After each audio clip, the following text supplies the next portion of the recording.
बलांगीर वरिष्ठ सांबादिक रामकुमार अग्रवाल को शुक्रवार अपराह 4टा समय परलोक हो जाइछि। से किछि दिन होला वार्धक्य जनित असुस्थता कारणरू घरे थिले।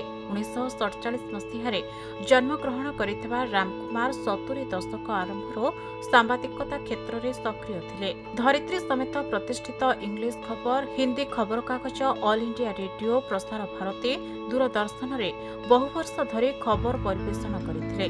ताको स्त्री, पुत्र डाक्टर संजीव कुमार अग्रवाल, बहु, नाती नातुणी और परिवार अन्य सदस्य अछन्ते।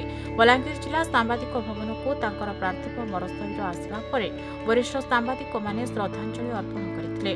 शनिवार अपराह्न स्थानीय विभूतिपड़ा श्मशान में दाह संस्कार करा जायतिला।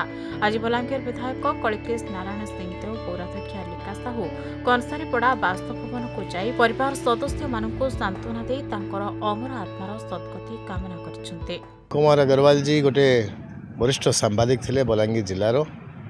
मु जब प्रथम एमएलए होती आमर आसिक मत अनेक जिनिसटा मार्गदर्शन करते बुझे आमर परिवार सांगे घनिष्ठ संपर्क थिला। करियर से माने all India radio, Prasar Bharati, Doordarshan, धरित्री रे मध्य सांबादिक रोल करते अवदान बहुत अच्छी बलांगीर प्रति, बलांगीर राजनीति प्रति, बलांगीर विकास प्रति बड़ लॉस अच्छी बलांगीर लगी व्यक्तिगत रूप से आम लगी। बलांगीर गुप्तेश्वर पृष्टि रिपोर्ट खबर ओडिशा।